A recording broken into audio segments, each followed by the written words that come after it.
Okay, so chapter 4, part 2. Our goal of learning here is to understand the conservational laws in astronomy. So what keeps a planet rotating and orbiting around the sun? And where do objects get their energy? So let's start with basic ideas. So conservation of momentum. So the total momentum of interacting objects cannot change unless an external force is acting on it. Okay, just like a simple laws that Newton is putting, F equals ma. So the momentum of that object cannot change. How do you know that? Okay, let's take a look at this. So we know that F equals ma. Okay, and we know that a is change in velocity. So change of velocity, the delta means change here. Change of velocity over change of time, right? Either direction or magnitude. But if the velocity is changing with time, then you have acceleration, okay? Now, what I can do, I can move this m, which is a constant value, and move it to the right. So I can bring it inside the delta here. So I can have delta mv, I just moved m inside, over delta t, which is delta mv is delta p, and this is delta t. So why do I have to do this? Let's take a look. If there is no force, and F is 0, then there is no change of momentum with respect to time, which means that the momentum with respect to time does not change, or it will be conserved. The total momentum of interacting objects cannot change unless an external force is acting on it. So overall, it is conserved unless an external force is acting on it. The momentum of Earth is conserved unless something happens. It gets hit by a giant asteroid. It gets hit by another planet, something like that, okay? The total momentum of interacting objects cannot change unless an external force is acting on it. Now, interacting objects exchange momentum through equal and opposite forces. Now, let's also take a look at this. So this question, and we'll talk about it in a little bit. So what keeps a planet rotating and orbiting around the sun? So we know that they are not in a perfect spherical shapes. We learned it in the previous chapter. So sun is one of the focus points, and we have a centricity and so on and so forth. So we know that Kepler said, when you are closer to the sun, you're experiencing more velocity. When you're further away, you're experiencing less velocity, right? So we know that angular momentum, which is just momentum times radius, okay? So angular momentum, showed with L, is regular momentum, which is mass times velocity. Mass times velocity is regular momentum times radius, or r. So angular momentum.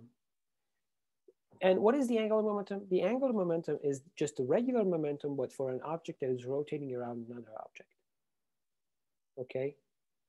If you have a box, okay, if you have an object or a box, and that box is going straight, you don't have an angular momentum.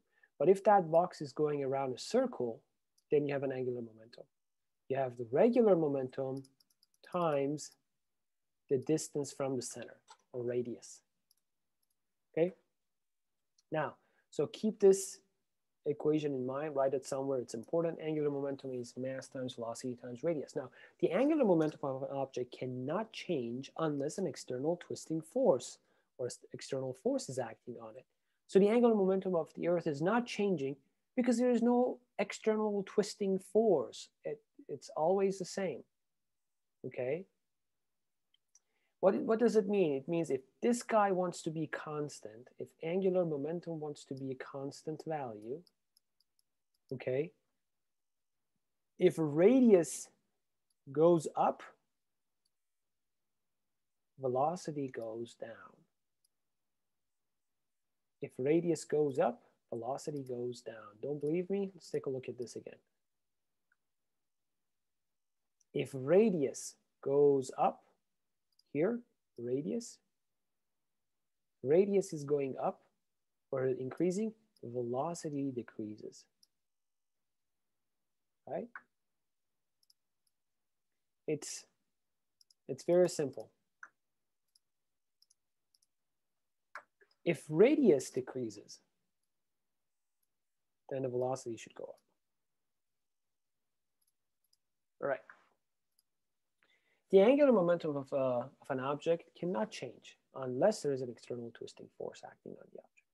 So here, when you have an ice skater, when she's closing her arms, the radius that we were talking about of this distribution of these objects, this radius is decreasing. If the radius is decreasing, the velocity should increase. So that's why it's rotating. Ice skater, she's rotating with a higher velocity. So where do object gets that energy? The energy makes what matters move, and the energy is conserved, but it can also transfer from one object to another and change its form. So the total amount of energy from day one of the universe was formed. Okay, from the day one, from the earliest moments in the history of our universe, from Big Bang, it's the same amount of energy is conserved. Now, some of them has changed to dark matter, some of them has changed to dark energy, some of them has changed to form, planets, solar systems, stars, and so on. Some of them are still radiations, but the total amount of the energy is still conserved. Okay. Now it has different forms and shapes. For example, we have kinetic energy of objects moving. We have potential energy, stored energy. We have radiative energy. So different types of energy we have, and they can easily go from one shape to another, one form to another. We have also thermal energy. So it's a collective kinetic energy of many particles. For example, in a rock or air and water, the air that you're breathing right now in the room, the total amount of the energy of those particles is called the thermal energy. So the thermal energy is related somehow to the temperature, but it is not the temperature itself. It gets affected by the temperature. Okay? Temperature is the average kinetic energy of many particles in a substance. So that's why if the kinetic energy is low, the objects are not moving fast, the temperature is low. With a higher temperature, the objects are moving very fast in a room, right? All of these particles, all of these molecules in the room that you're breathing right now, right? So they move in a different velocities. If they're going with a very high velocity everywhere, then you're having a high temperature. If you're going in a very low velocity, you're having a low temperature, okay? The thermal energy, okay, is related to temperature, but it's not temperature itself. Now we have different scales to measure the temperature. We almost never, ever used Fahrenheit. I'm not really sure what we are still having it in the US. It's just so convenient for some people to use this. This is useless completely. Not completely, or there was probably some usage for it, but we don't use it. It's not in the metric system. We don't use it in physics. In physics, we mostly use Celsius and Kelvin. So the 0 degrees Celsius is where the water freezes, and 100 degrees Celsius is where water boils. And this makes perfect sense to me. 0, 100. Water freezes, water boils. Done. Kelvin is another type of scale that we use, usually in astronomy, in thermodynamic. This is mostly used. And the scale is relatively very easy. 273.15 is 0 degrees in Celsius, and 373.15 is 100. So there's the difference here is 100 degrees is still, right? The difference here is still 100 degrees. So they have the same scaling, but the way that water freezes is at 0, water freezes at 273, okay? But this distance, they're the same. 100 degrees here, 100 degrees here. 0 to 100, 273 to 373. So kind of like that. All right.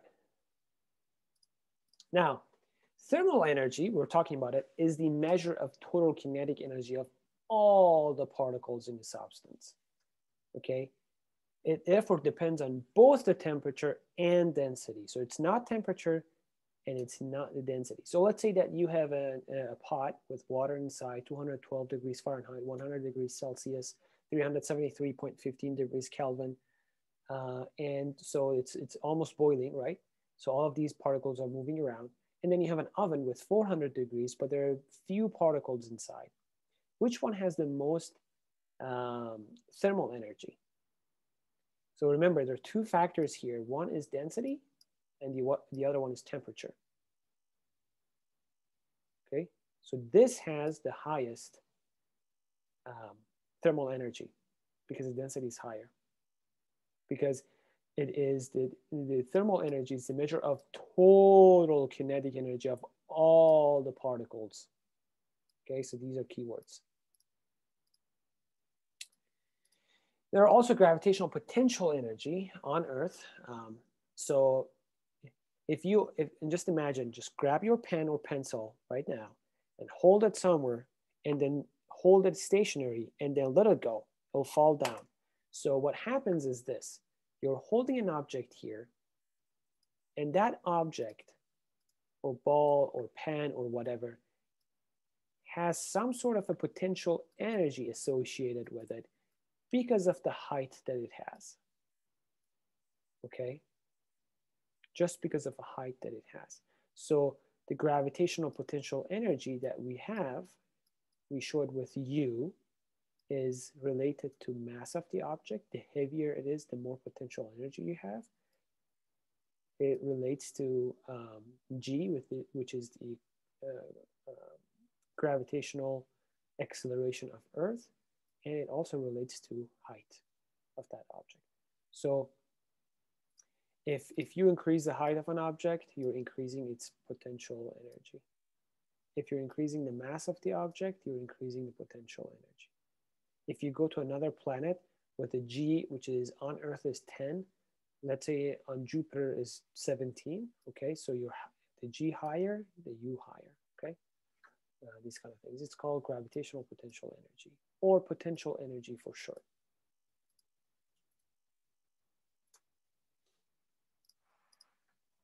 Now, gravitational potential energy caused, a very important things to happen. So let's say that we have a gas of, a cloud of gas and dust in a solar nebula, okay? And so all of these particles are around different portions, different distances. So, and then we have a higher density, probably in the center.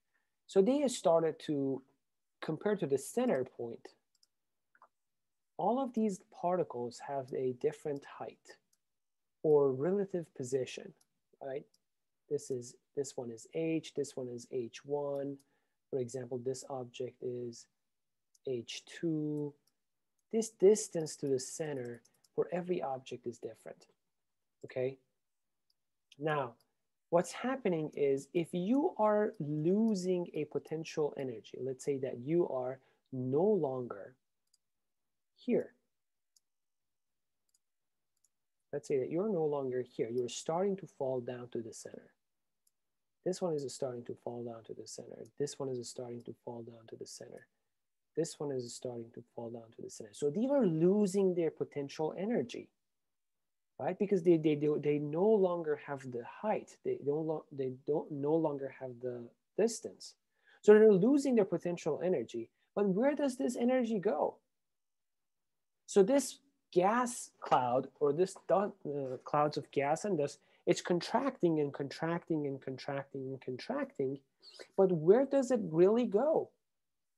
Where does this energy go? It turns out that it is changing its form to thermal energy. So that's why at the center of our solar system, we had a hot star, because all of these energy of all of these particles, when they lose it and they got around, they fall in the central star, they lose their energy and that turn to a thermal energy. Okay, so that's why we have a very hot star in the center, because of that, because all of the energy in the solar nebula, they all combined, and so we have a hot, it turned to heating, in other words. There's a relationship between mass itself and potential energy, or, energy. So this is what Einstein found in 1905, E equals mc squared. It's one of the most famous physics equations of all time, E equals mc squared. In other words, if you have a small amount of matter, okay, you have a small amount of matter, and you want to see if you could turn that matter completely to energy, what would happen and how much you'll get. This is the formula that you're following. So m, which is the mass of the object, times speed of the light to the power of 2, that will give you the amount of energy that you want. So E, which is the amount of energy, equals m times c squared. M is the matter, or the mass. C is the speed of light. We know what the speed of light is, right? Speed of light, what is it? Speed of light. 300,000 kilometers per second. Okay, and you need to turn that to meters per second. So it is 3 times 10 to the power of 8 meters per second. And then you need to make that to the power of 2. So c squared is 9 times 10 to the power of 16 meters per second. Okay. C to the power of 2, 3 times 10 to the power of 8 meters per second to the power of 2. It's 9 times 10 to the power of 16. And then multiply this number, 9 to the power of 10 to the power of 16, 9 times 10 to the power of 16. Multiply this number by m, which is the mass of the object.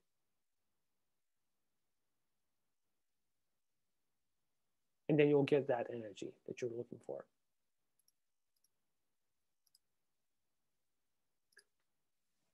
So conservation of energy. Energy can be neither created nor destroyed. It can change form or be exchanged between objects. The total energy content of the universe was determined in the Big Bang and remains the same today. I was just talking about it in the beginning of the chapter.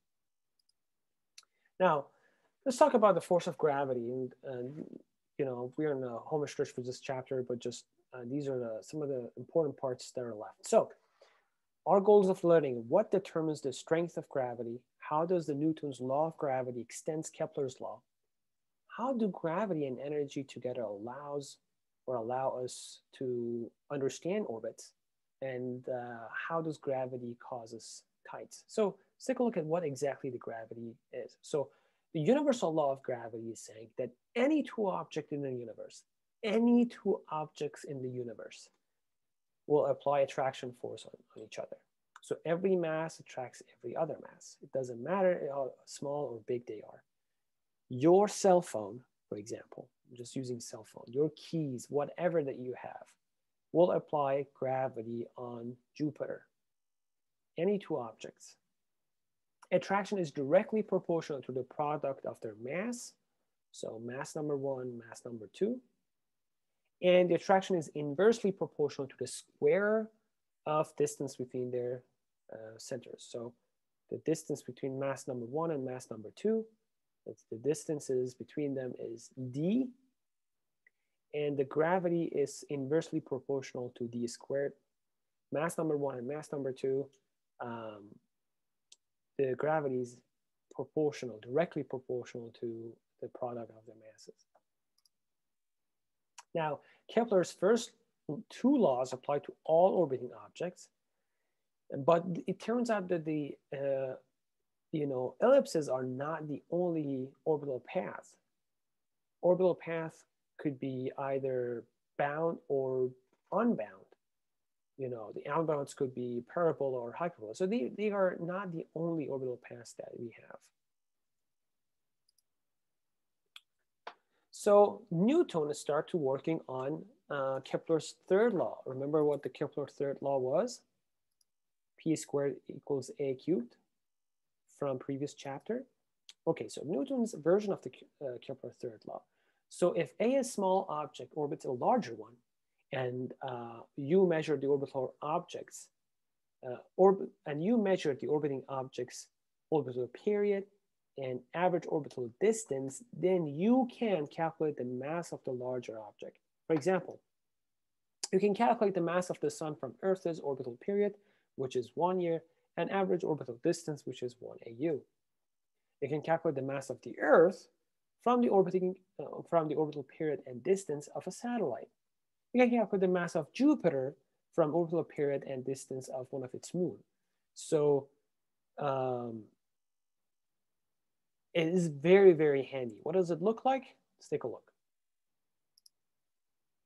That's the Newton's version of the Kepler third law. So Kepler third law was this. P to the power of 2, which is the orbital period in years to the power of 2, equals A to the power of 3, or A cubed, which is the distance to the power of 3. Now remember, we had an example that we ended up having 125, 121, and they were close, but they were not exactly close. And that was the missing part. Okay, 4 pi squared over g m1 plus m2. So m1 plus m2 is the mass of the two objects combined. A is the average orbital distance, and P is the orbital period. So this is the newer version of the Kepler third law that Newton put together.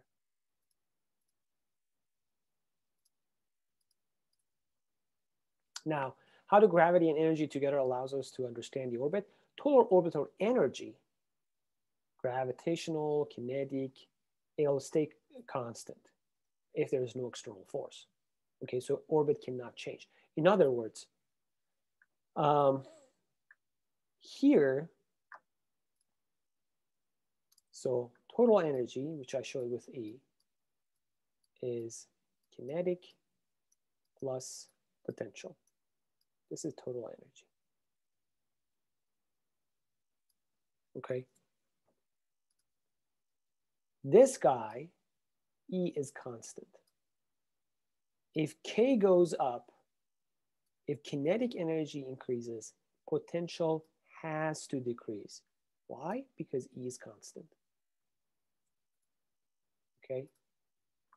If U goes up, if potential goes up, increases, then kinetic should decrease in order for E to be constant. Let's take a look. So here you have a small r, and here you have a big R. So small r means lower potential, but higher speed means higher kinetics. So it works. Over here, you have a very long r, so you have a very high potential energy. High potential energy.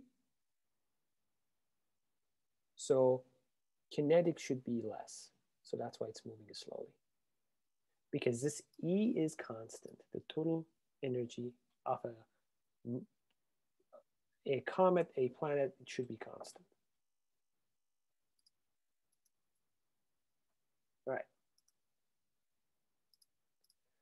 Now, sometimes through the life of the planets and asteroids and comets, their orbit might change. So, for example, they have encounter with close encounter with one of the giant planets. For example, the original path of a comet was this dashed line, but it had a close encounter with Jupiter, and Jupiter is giant, so Jupiter gravity, perturb it from its original orbit and cause it to go to another orbit. There you can see this. So these are called Jupiter family comets because their orbit is mostly influenced by the effect of Jupiter. Escape velocity. It turns out that if you want to escape Earth, you you have to have enough speed, so you have to have enough kinetic energy. So if an object gains enough orbital energy, it may escape completely. Escape velocity for Earth is about 11 kilometers per second from sea level, or 40,000 kilometers per hour. So if an object wants to completely leave and escape free out of a gravity of Earth, you need to have 11 kilometers per second worth of speed in order to do so. Okay, so I'll play with these two in a little bit. I'll show you the animation of those. Let's take a look.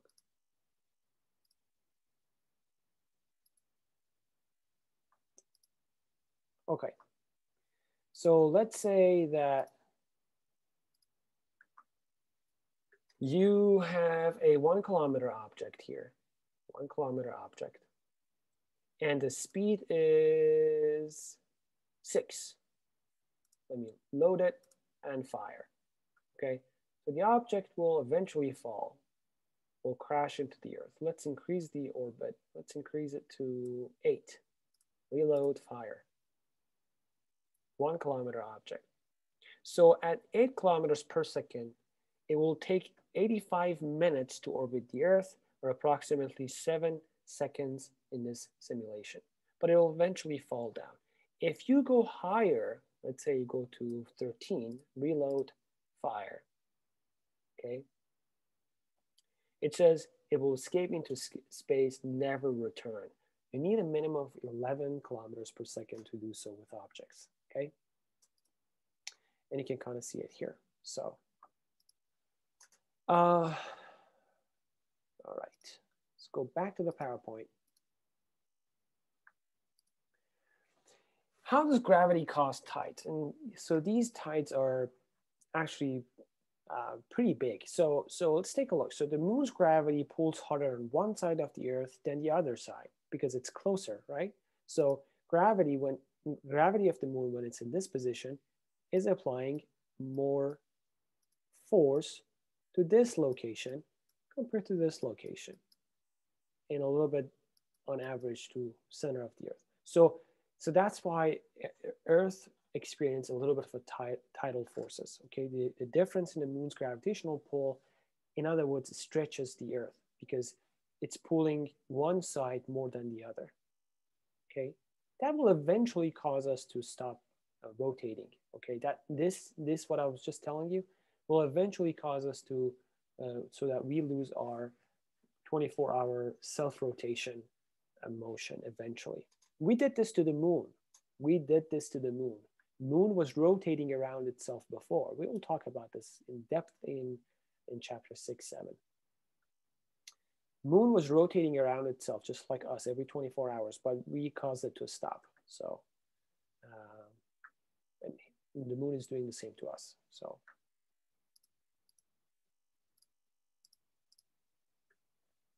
tides and phases. So these tides are playing an important role.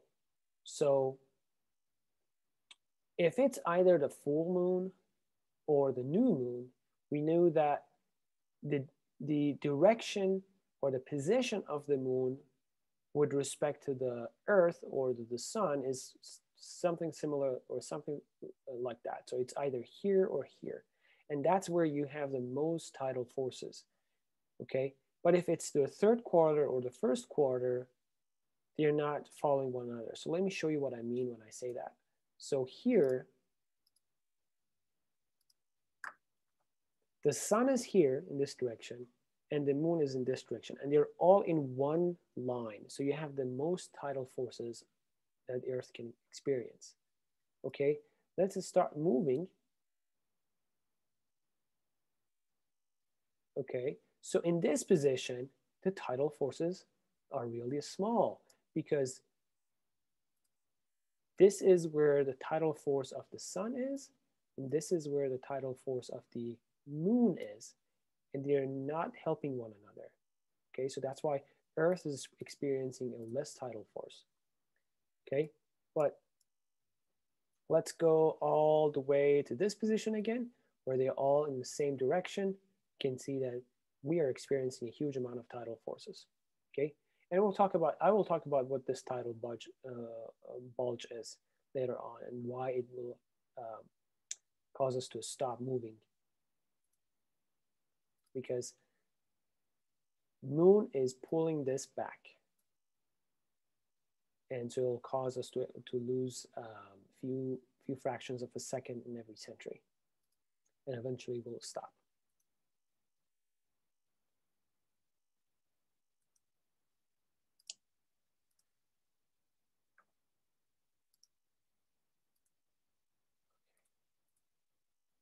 Let's go back to the PowerPoint. All right, so tidal friction. Tidal friction gradually slows Earth's rotation and makes moon get further away from us. So not only will we'll just lose moon, but we'll stop rotating eventually. Moon once orbited faster. Tidal friction caused it to lock in the synchronous rotation. In other words, it's always facing us. It's doing one full rotation every 28 something days that it takes it to rotate once around Earth. So in other words, you're only seeing one side of it. Okay, so it's important.